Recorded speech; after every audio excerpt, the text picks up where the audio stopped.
remember your first bike?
The bike I had prior to the bike I'm showing you now was my first adult bike, a Trek Navigator.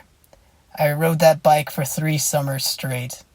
I rode that heavy behemoth of a bike hard enough that I needed to replace the cassette because I had ground the teeth down to the gums and the chain would slip off and on like a good old worn-in pair of black and white check Vans. It annoyed me then, but looking back at it now, it was more of a trophy for me.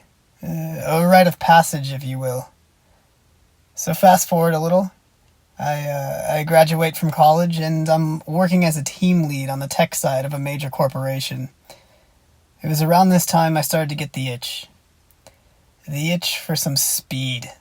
The itch to drag my knees into corners. The itch for a light and nimble machine. Something to go the distance, something to satisfy my competitiveness. So, I ended up selling my old high school car, a purple 1995 Pontiac Firebird. I decided to take a portion of that money straight down to the local bike shop, and I asked for a track bike or a fixie or something. I didn't really know what I wanted, but I knew I wanted drop bars and skinny tires. Luckily, the owner of the shop understood what I was looking for and showed me the road bikes. A few minutes later, I was getting measured and fitted. I remember I had a choice between the specialized Allez Sport or a red Trek in the similar category of bikes. I went with a specialized because of the Shimano Sora group set, and because I thought the electric green looked cool. I've been riding this bike for about 5 to 6 seasons. And I still love it. It's my go-to. It's my trial and training bike. It's the bike that scratched that initial itch. When you spend 9 to 13 hours in the saddle a week and you watch years worth of content on YouTube about various bike parts and components, you'll eventually come across carbon Aero parts. So when I had the chance to get my mitts on some ZIPP carbon Aero bars and a carbon stem, I jumped at that chance to acquire them. My original bar and stem were what came stock on my bike from the factory in Thailand. A 42 centimeter alloy shallow bend bar coming in at 290 grams. and a cast alloy stem weighing approximately 188 grams. Switching from my old cockpit setup to my new one saved me about 123 grams. This includes the ZIPP carbon spacers and the service course bar tape. This new setup is absolutely nuts, man. I can legitimately feel the weight savings in the front. It's truly a night and day difference. Does it make me faster? No, probably not. But going from a 42 to 38 and dropping my stem 4mm, plus maybe a little placebo, yeah, maybe I am a little faster. Aesthetically, however, this setup is so pleasing to my eyes. I mean, look at this thing. Matte black carbon with black ZIPP decals for when you're on mile 22 in the middle of July and the sun is beating down on you. There's not that annoying stream sniping glint in your eye that you get from gloss finish bars. It's an ultra clean fit and finish with internal routed cables.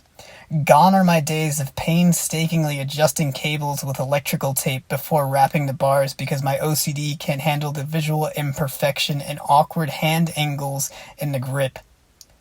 I love the curves of the top of the bar. It matches the curves of my frame, just as the flat part matches the horizon of the rising or falling sun. It's so pleasing.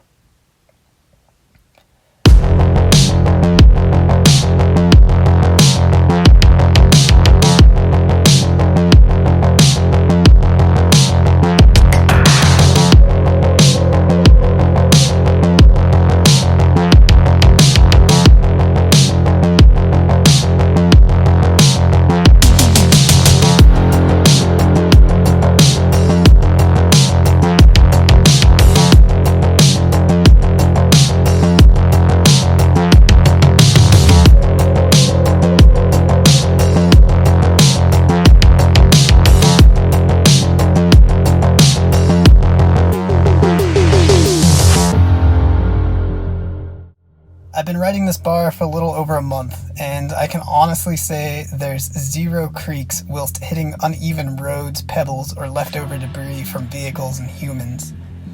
The stem is stiffer than a couple shots of Jameson.